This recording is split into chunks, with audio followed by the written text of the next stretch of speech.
feel the power? Can you feel the power? Feel the power of Double XI. Positive Power 21.org Internet Radio. You're listening to Jerry Royce Live Worldwide Podcast.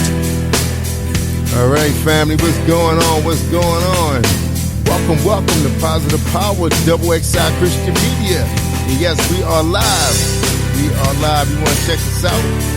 We got a mobile-friendly app. Right. A website. Going out to mvtv-21.com. mvtv-21.com. You check us out right there. Check out all our on-demand shows. That's right. Keisha Mosley, My Journey with Paula G. Soon coming, the Red Room gonna be coming on demand, available on demand, everybody. So it's gonna be exciting. That's with Shay Sand. So congratulations to her. And we want to thank all the guests that came out to our private studio. We had a great time, networking, laughing, all kinds of testimony, powerful testimony. Some of the most powerful stuff I heard. You heard a lot of TV. All right, y'all. Coming up next, we got Mr. Evans. I forgot where Miss Evans is from. Gonna be in a second. Right. Have a great time. All right, we're gonna talk to Paula G for a second. See what she got going on her neck of the woods. Is that you, Paula G? Hey. Oh, there she goes. What's up, Paula G?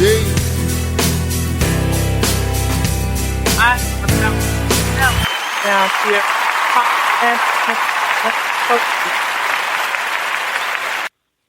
Give me some. I'm about to melt down here. So where are you, Paula G? You in Atlanta? Yes. Where else would I be? Now, I know you said you were sweating some. I wasn't sure, what part of Georgia. I know it's hot everywhere in Georgia. That's hot Atlanta. That's why they call it Hot Atlanta. I believe it too, man. Hot. I think I was down there one time, and we were there once in May, and it felt like August in Maryland. I was like, "Whoa!" Yeah, we got here too early. For you, folks. It may have been April. Yeah, they say a heat wave is coming through next week. So that means generally when they start talking about it, the heat wave, that means like in the hundreds. Yeah. Because, 95 down here is not a heat wave. That's just normal.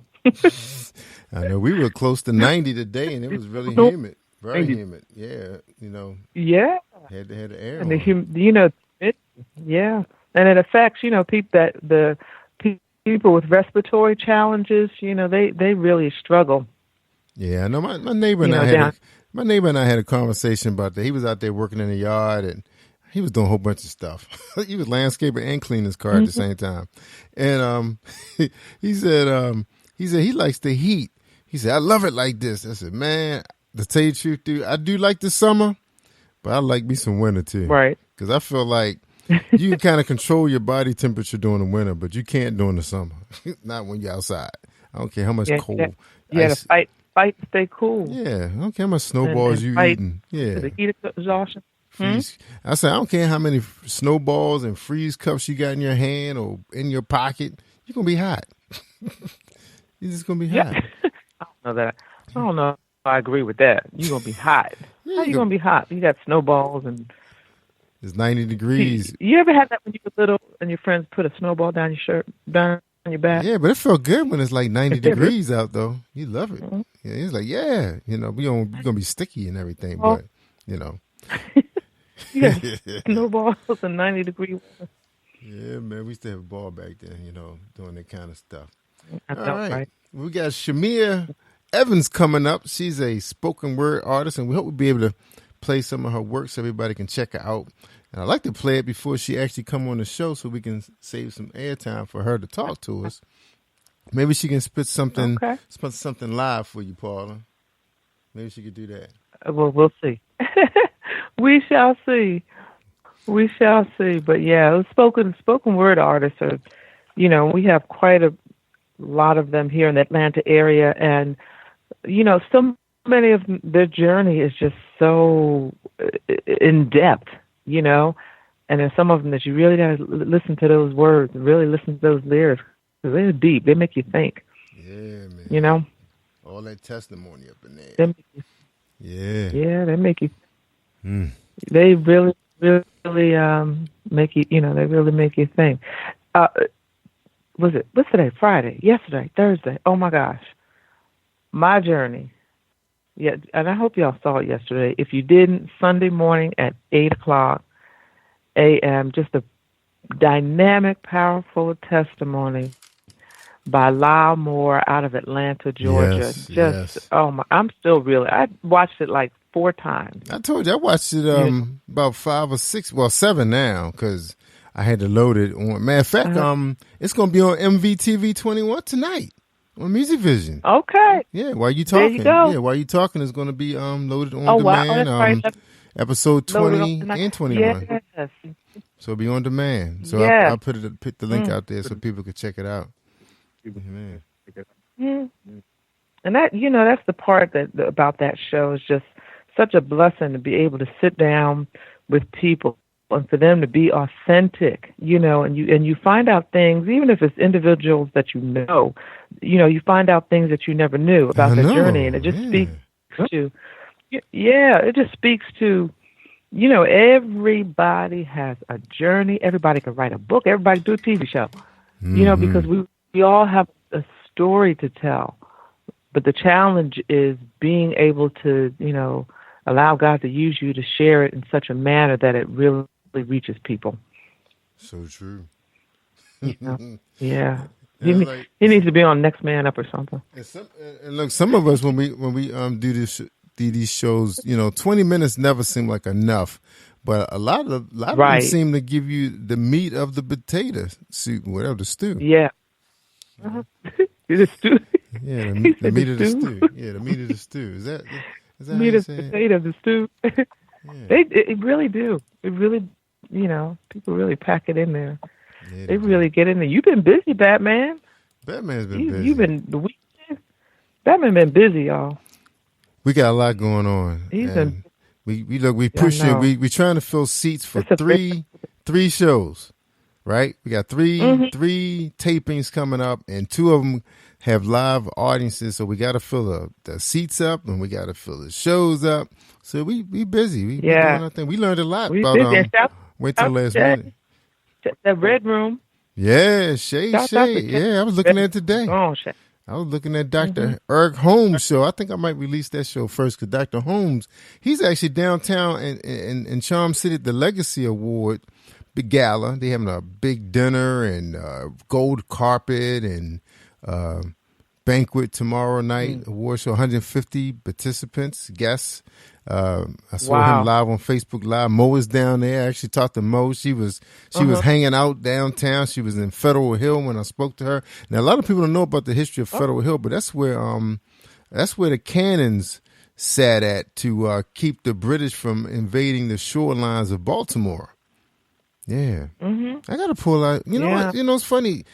You think about it, Paul, and Dr. Kelly and I've been getting into a little bit on his show. Before his guests come on, we've been talking a lot about the history that's in these areas. You're talking about from here, just from here down to Georgia. It's tremendous history. Absolutely. Yeah. So we're not going to be on here reading no cards or anything. We're just going to pull out, what we learned, over a day or two and just share. And like I said, Mo, I didn't get a chance to look at it, but I've been down there enough times to remember that was why they had Federal Hill. Federal Hill, basically, that's where they had the can. That's where those guys manned it and protected the harbor of Baltimore. Yeah. Right. Yeah. Right. Yeah. Yeah, it really is all up and down the eastern corridor of the United States. It's Gold Coast, they call it. The Gold Coast. Yeah. Yes. The history, and then your Southern history, and it really, what is the saying? If we don't know our history, don't. Oh, sorry about that, Paul. I think I muted you by mistake. Go ahead. You did. I said, if we don't know or understand our history, then we're destined to repeat it. And it bears, because you all were talking the other night about the Emancipation Proclamation and Harriet Tubman, and just a lot of that, a lot of our past history, and it just bears knowing it, understanding it, and protecting it too, preserving it, because I'm not sure if you heard what some of the young ladies said to Lakeisha on her taping. They were there to preserve the history, because a lot of the young people are getting their college degrees and they're not coming back to the shore. So they're the ones raising the money to protect the historical high school. Remember, that school where we were taping out of was one of the only schools the African Americans could go to for high school. You remember they had those one-room schoolhouses? Well, they really exist. That was one of the only buildings that they had that they were able to study. Yeah. Grades. What's that? 9 through 12. Was that actually the way the grades worked back then too? Was it always 9 through 12? I don't think so. I mean, I think there was generally a K through 12, but I believe the division was probably a bit different. Yeah, I gotta look that up. I believe, but yeah, it's one-room schoolhouse where they had where all of them were in the same, in the same room, and the teacher was tasked to teach different different levels, and that's a challenge. Yeah, it is, because you force the young kids. Some kids not grasping the lesson very fast, and then some moving fast and they want to be challenged. Think about this too. Going back to that school, a guy there, I forgot what his last name is, but I call him Mr. Clay. Mr. Clay, we're trying to get him. We hope he's going to be a guest on the show, on Lakeisha's show, and be able to share some of the stuff. And then we're going to try to get him here, because he actually lives in the Baltimore area. We give him more time to explain what went on. But this guy was the frontier of preserving and protecting the history, because they were going to tear that building down, and they saved that building with over I think it took a couple $1 million to restore it, and they still spending money on it. Yeah, I got to go back out to the website, but I know they spent a little over $1 million to restore that building. It's beautiful. Even the outside, still original shingles and everything. So we're talking. Yeah, we're gonna get into that, man. And just think too, as I passed through those counties, my parents actually live in the county that Frederick Douglass was born. Yep. One of the richest counties in the whole country. Yes, that's where most of the people move there, because they also have low income taxes. Their taxes are lower. And just think, Frederick Douglass, a lot of people know Frederick Douglass actually owned 2 homes. He owned a home on the Eastern Shore and one in D.C. Yeah, he was a very prominent man. He had a lot of... Frederick Douglass was a very powerful individual. A lot of the whites actually really respected his intellect. And just listening to what they were saying about George Washington, he had some really close relationships with some of the Africans, Americans that was on his plantation. He respected their craftsmanship and their intellect. He actually went to them for counsel for some things, what I was hearing. Yeah. So we got to find that out. Yeah. How did Frederick Douglass maneuver his way into the Capitol? It has to be very interesting, Mm-hmm. Well, those journeys, and you learn how those things came to be. Yeah, we got to find that one out, Paul. I think that'll be some, because you think about when we study Black history in school, they cover so many names and just a little paragraph for each person, but not really their true origin. I mean, Frederick Douglass he was a real fascinating man. If you had a chance to interview that guy, imagine that. He had the opportunity to interview some of those, individuals from the past, some of those individuals and just to sit at their feet and to hear their journey from their own mouths.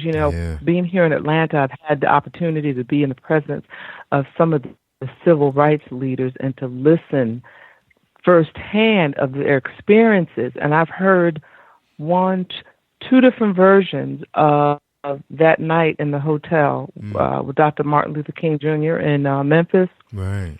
Through Ambassador Young and through Jesse Jackson, especially Ambassador Young, just to listen to him reminisce. You feel like you're in that room. Mm-hmm. He talks about that evening, the night before, where they had a pillow fight. Yes. And, y'all said, Dr. King, he was a great man, and, he had all these accomplishments, but he was a jokester. He said, we were in that room having a pillow fight like little 7-year-old boys. Yeah, joning on each other. Yes. Mm-hmm. And just listen to him share, those personal experiences. And like he said, those things that you don't read in the history books. You get more of a personal side of each of them. Dr. C.T. Vivian, his experiences, coming across the Edmund Pettus Bridge, his experiences of being hit in the head, and his head bleeding. We see that historical footage, of him standing on the steps of the where they were trying to vote, and you see the blood coming down his face, and him saying, we just wanted to vote, and to see that video, but actually see him be in his presence as he's sharing that, it's chilling almost. It's chilling almost. So yeah, that'd be something to be able to interview Frederick Douglass. And not just that, but the economics, because a lot of times people think that those guys didn't have any wealth. You think about Madam C.J. Walker and some of the other women that came behind her that owned their own salon. They were wealthy women. Also, Frederick Douglass had to have been wealthy too, because I heard he had owned a few homes in the Baltimore area on a street called Dollar Street. And then of course, it's kind of deep. But look, our guest is ready. It's 11:32. Right. It's time to talk to her. Now, I don't know how long her piece is, so I guess we can find some time and hit it in the middle. Out. Yeah, before we. We'll find out. Yeah, when we play it, because them, they can go on those spoken words. Yeah, storybook. Yeah. So all right. They can go deep. Well, we welcome each and every one of you. If you all are just joining us for Late Night Radio with Jerry Royce Live and Paula G right here on Positive Power 21. Thank you so much for joining us. We love you, and we hope you've had a wonderful, wonderful week. And this evening, we have a spoken word artist with us who expresses her stories through poetry, and she expresses her journey through life through the spoken word.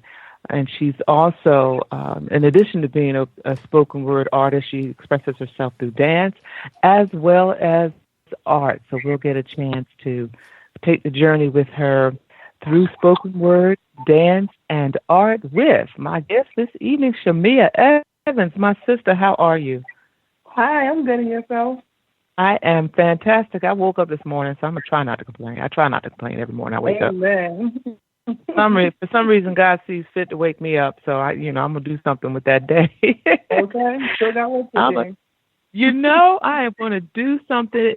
But that, are you burning up in your part of the world like I am in Hotlanta? Yes, it was super hot today. And they say we in for a what they say, heat wave next week. I'm like, well, I thought we were already in a heat wave, but anyway. Oh wow. But we're going to be all right. We're going yet holding on. Well, you have had quite a journey in your young years compared to Lady Wisdom here in your young years. And that you've shared where how the spoken word started, where there was a time in your life where you were unable to express yourself. Explain to us what that time period was like. Sure. So growing up with my grandmother, she was pretty, old-fashioned and strict. So it was, speak when you're spoken to, don't talk back.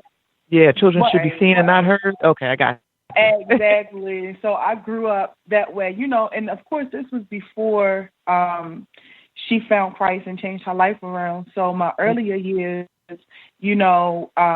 without me being able to express myself, I just started writing. And then writing became my outlet in expressing myself with everything. What was some of the, if you would like to share, what are some of the early thoughts that you wrote, or what are some of the early feelings that you had that you wrote? Not feeling loved. I was raised by my grandparents, so as I got older, I questioned, the whereabouts of my parents. Just feeling empty inside. And of course, with my grandmother providing tough love and me not being able to understand that at the time, I couldn't receive that as love neither. So, I just felt kind of lonely. Yeah. And I think, it's the generation that came before us, they all did the best that they were capable of doing and what they thought was right, at the time, of what was necessary, what needed to be done. And it's so interesting because it's so difficult as a child to understand a lot of things. Yes. But the challenge in that is that as children, how we receive these things and how those things manifest. How they manifest in us. And then sometimes out of that manifestation, though, knowing that you have a gift, or knowing that you have an outlet of a way that you can express yourself, then taking those feelings and pouring it into, whatever that gift is or whatever that skill is. So did you have like journals when you were younger? You were just writing on pieces of paper, or? Yes, I had diaries after diaries after diaries. My grandmother, she always told me, she said, your writing is going to heal not only others, but it's also going to heal you. And, at the time, it was just, writing was just an outlet, Yeah. But as I got older, I realized that it was my passion. Yeah. Yeah. And I think, a lot of times we can almost heal ourselves going back and looking at those writings, because I know, you know what I'm saying? Have you ever felt that, Yeah, sometimes like when I got married, I went back and read some of my old, because I had stopped writing for a while, and my relationship with Christ it wasn't as strong, so I stopped writing. And I started to pick it back up after I got married, and I went back to read some of my writings, and it was just like the poetry I wrote maybe 4 or 5 years ago, it was speaking to the situation that I was currently in. So it was really mind-blowing to me. Like, who is she? Right. Who is that Shamia? Who is that Shamia? I can understand that, though, because, as you journey through life and you have these experiences, and based on wherever you are, mind, body, and spirit, that moment in your life, it that's how it comes out, and that's how it transforms in your writing. What was it, I'm sure there are a lot of poets and spoken word artists that you have listened to and admired over the years, but what was it about Tupac Shakur that captured your attention?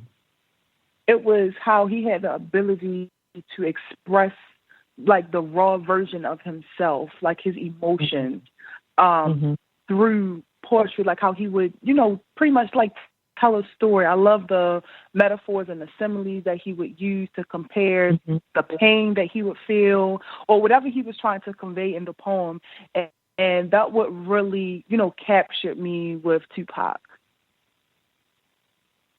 Wow. I remember there was a time back when I was in the school system. When I first got an education, I was working as a paraprofessional in special education. It was an English class. And I remember we had a unit on poetry and spoken word and so forth. And, the kids were kind of bored because they were like, this is boring, blah, blah. I said, okay, I'm going to bring in, some poems tomorrow. I'm going to read. I want you to tell me who the poet is. And I've got to find this book, Shamia. was one of his earlier books of his writings. I don't want to say it was a book of poetry. I think it was just his book of writings. And I started reading some of those to the class, and they were naming all these poets. I mean, I even said Edgar Allan Poe. I'm like, come on now, because they swore it in like poetry. They swore it in like any poets. None of that. And I guess it was about 30 minutes. I'd read piece here, piece there, and then I finally revealed to them who it was. And the classroom exploded, but exploded in a good way. And that they did, because they were so used to hearing his rap music that they really didn't know the depth. That's what I'm trying to say. They didn't know the depth. Because he was deep, wasn't he? Yes, he's so deep. He was really deep. What about Maya Angelou? With her, I just loved her passion in her poems. Yes, her ability to express herself through, like, you could feel the passion in her poems. Wow. Yeah. Wow. Yeah. Wow. So, in your writings, what have you found to be most revealing about yourself? Like the layers. Yeah.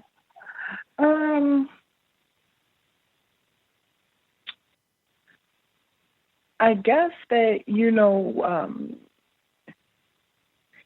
I guess through my writing, I'm learning, that my gift that I have is only through God that I have it. So knowing that He is my source, I know that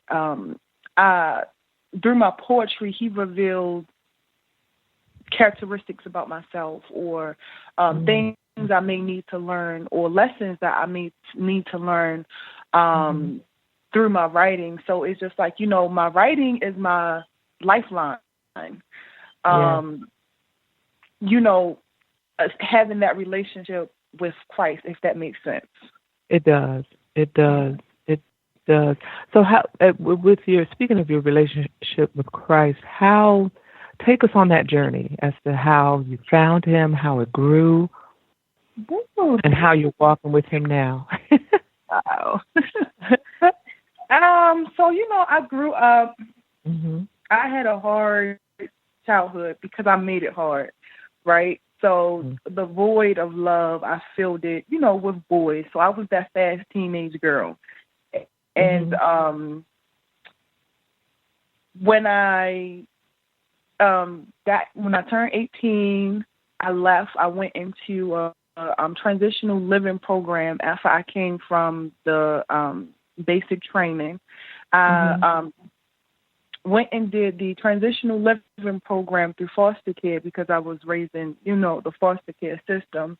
And I had met my eldest son's father, who is 7. I met his father, and I barely knew anything about the guy, and got pregnant, and didn't want the baby, but ended up keeping the baby. And it was that relationship that I experienced with my eldest son's father that actually drew me to Christ, because it was like I was at my low. I was 7 months pregnant, being cheated on, degraded. It was just like everything. And I just said, God, I'm tired of living my life like this. Like, I have a child coming into the world.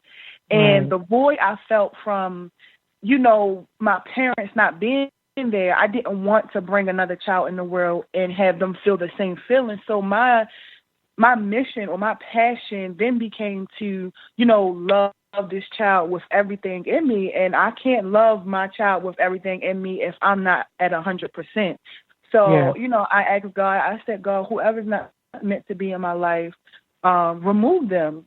And it just so happened to be my son's father. So I became a single mother at 19, and I did it by myself. And it was the hardest thing I ever had to do.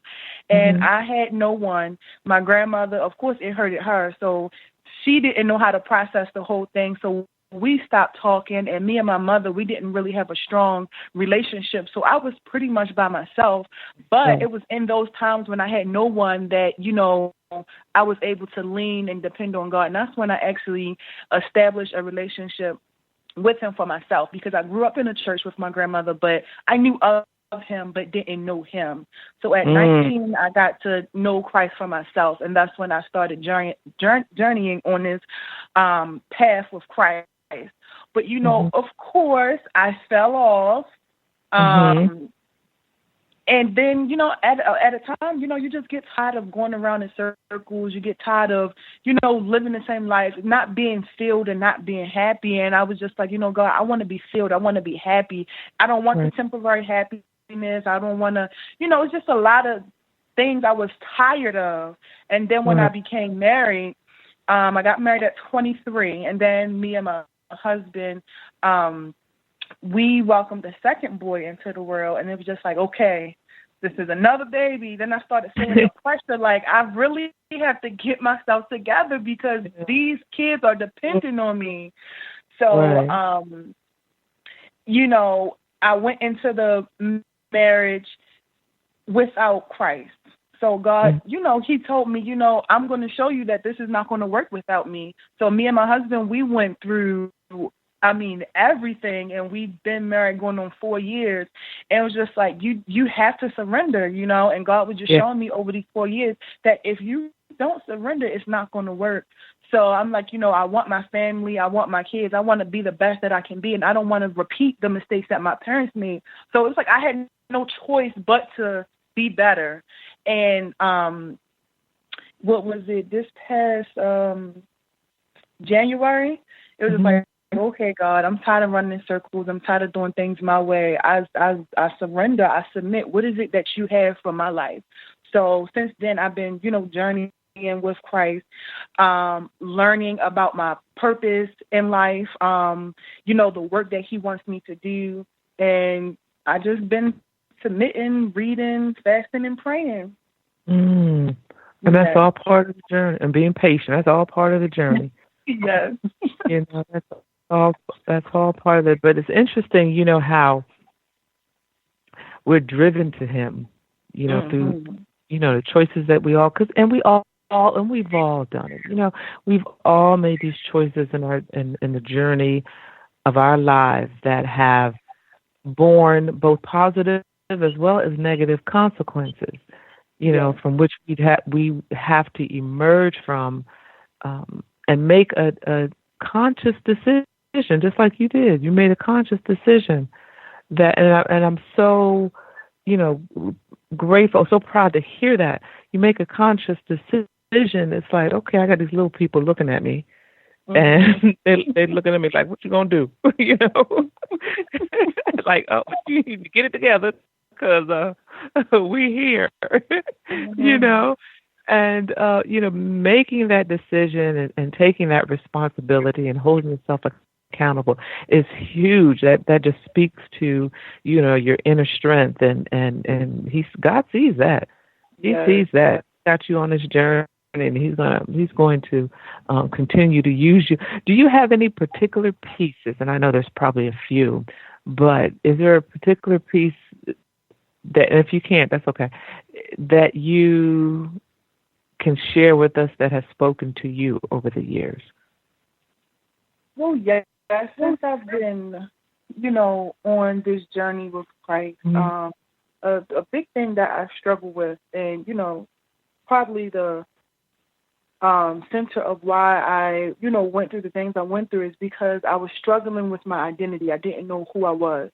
And I kept trying to create or allow people to make me be somebody that I wasn't. So just like I was stumbling through life, not knowing who I was as a person. So, being on this walk with Christ since January, he was showing me, he was like, you're not the only one dealing with an identity crisis. It's people that are in the body of Christ, they're struggling with an identity crisis, and they're forgetting who they are, and he was just letting you know that in Christ, you have so much power. Like if you knew who you were, you wouldn't fear. If you knew who you were, you wouldn't, it's just like,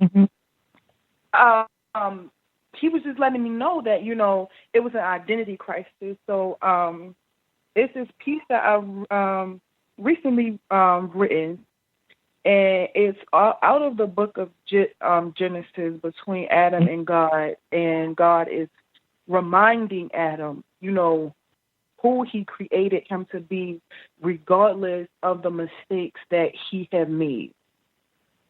Yes. Wow. Yeah, so this one is, it still speaks to me, but this is one of my most recent pieces that I've written. Okay. Wow. Are we gonna play it, or she gonna read it? We playing it? Because I missed what you guys you were can saying. play it. Sure. Okay. All right, here we go. Okay. All right, hold tight. Hey, my name is Davis and I'm from Haiti, but I'm living in Dominican Republic. I'm here, Positive Power 21, Jerry Royce live, worldwide. Adam, where art thou? I heard your voice in the garden, but I was afraid. So I hid myself because I was naked. Who told you that you were naked? I created you, Adam, in the likeness of me. I gave you dominion and power and the will to be free. The only thing I commanded was to not eat of the tree. To not eat of the tree of the knowledge of good and evil, and now evil has consumed me. The day I bit of the apple was the day I died spiritually. The scales fell from my eyes and now I could see, but when I look in the mirror, I can't recognize me. So I stitched together fig leaves to hide the pureness of me and cover my nakedness to conform to what the world said that I should be. Who does the world say that you are? Because I know your weakness and I know your flaws, but I still call you by your name, Adam. The beauty of you was that you were naked, but when you ate of the tree, your flesh was awakened. Clouded with deceit, your eyes shifted view. You forgot who you were and allowed the world to write on you. I put the tree in the garden to give you a choice, but you swallowed the apple and gave Satan your voice. You willingly chose death when I offered you eternity, stitching together pieces of who I never called you to be. Adam, who do you say that you are? I am lust, but I created you pure. I am greed, but I created you with temperance. I am proud, but I made you humble. I am lazy, but I created you to serve. I am envy, but I made you in confidence. I am wrath, but I made you with peace. I am gluttony, but I created you with meekness. I gave you my strength and I called out your weakness because I am God of a second chance. Between the 6th and the 9th hour, I lived as you. I took on your sins and knew all that you'll do. I cleaned you up in your past, I erased. So where you should have died, I died in your place. Because I am the resurrection, I have risen again. I stepped back into you and now I dwelleth within. I imputed my righteousness vicariously to you. So now you must live and do as I do. So come out from among them and be ye separated. Unstitch the leaves that this is no time for decorating. Loose yourself of the stitches that Satan had you do. Because as long as you're covered, I cannot cover you. I am trying to bless you, but Adam, I can't find you. Present yourself to me and come out of hiding, because I came to save who I created you to be. I did not come to save who you pretended to be. Adam, can't you see that all of who you are is wrapped up into me? I am your identity. It's only through me that you'll find you. So here I am, Adam. I'm waiting on you.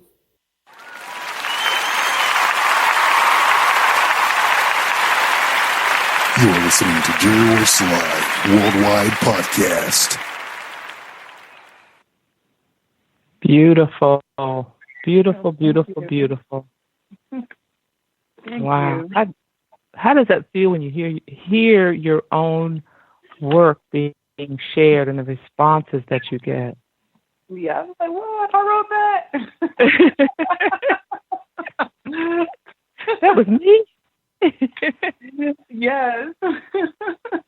Wow. Wow.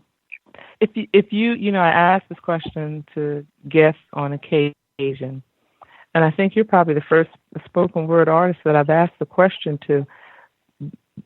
If you could go back and sit in front of that little girl that was not allowed to express herself, what would you say to her? And it can be in the form of spoken word, whatever it is that you would speak into her. What would you speak into that little girl who was voiceless? Wow, that's a great question.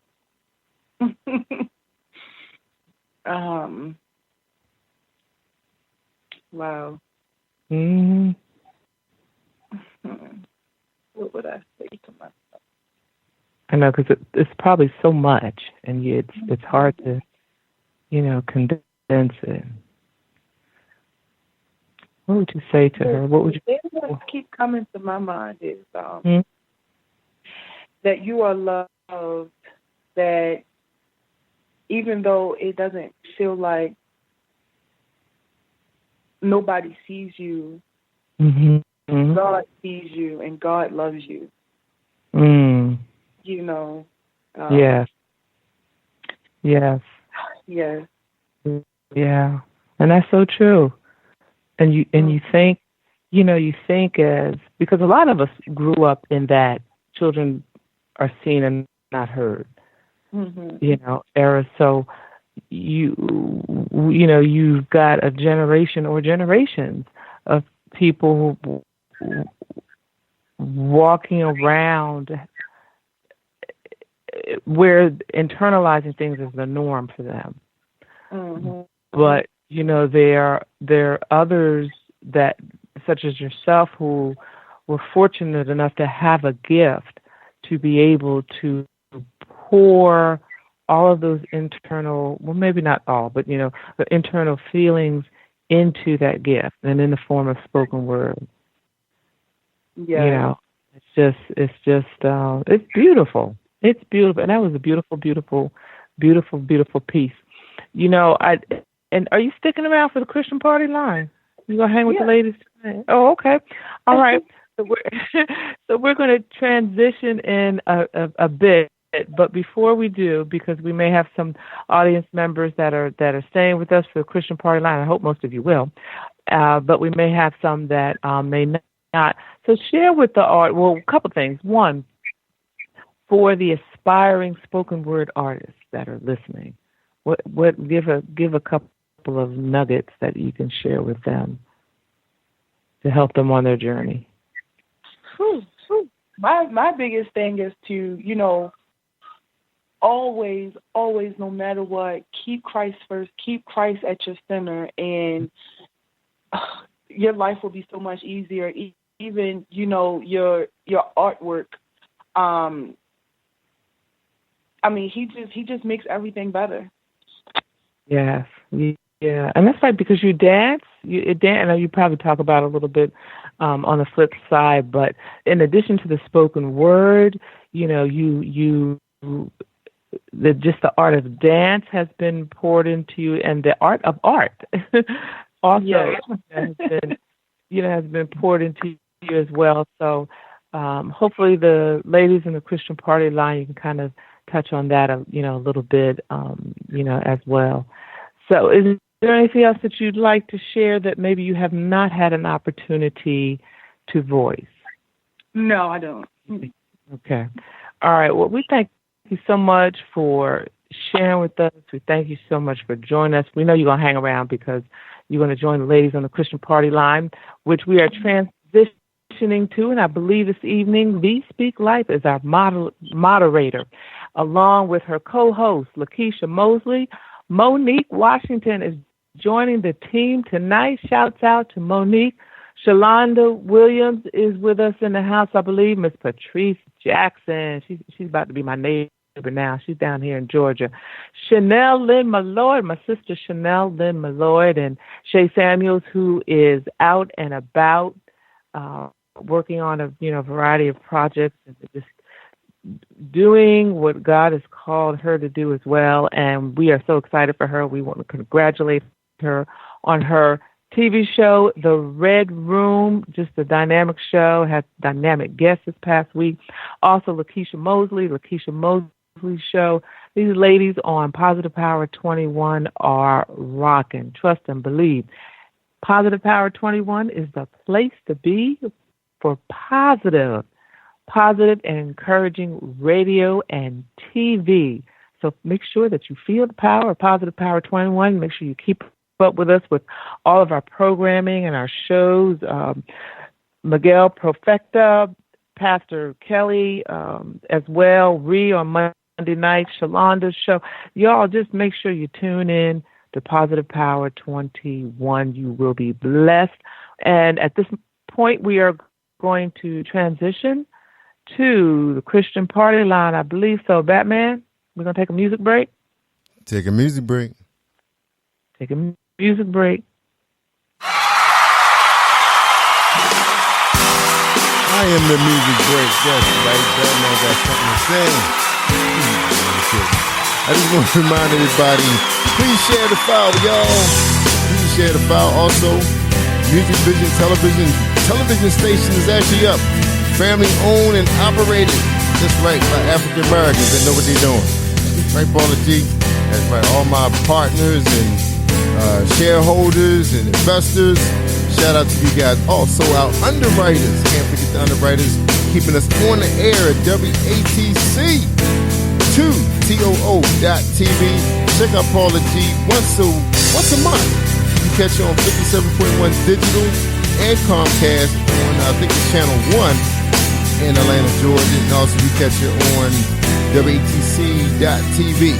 On the prayer line, that's right. Call in, y'all. They go up. Paula could pray. That's how Batman got right here. My mom don't understand what's going on. So I got to get Paula to pray for me. All right, y'all. We can ready to transition over to the Christian Party Line, CPL. These ladies are so awesome. We had so much fun. We're about to post, we should have did a video of me that Jesus prayed. But we had really just got together at that point. But I got a little video, so check it out. It'll be out there on the website. But meanwhile, man, I forgot I had a video I was supposed to run. I forgot to load it. All right, y'all. Let's transition. A song by Michael Lee.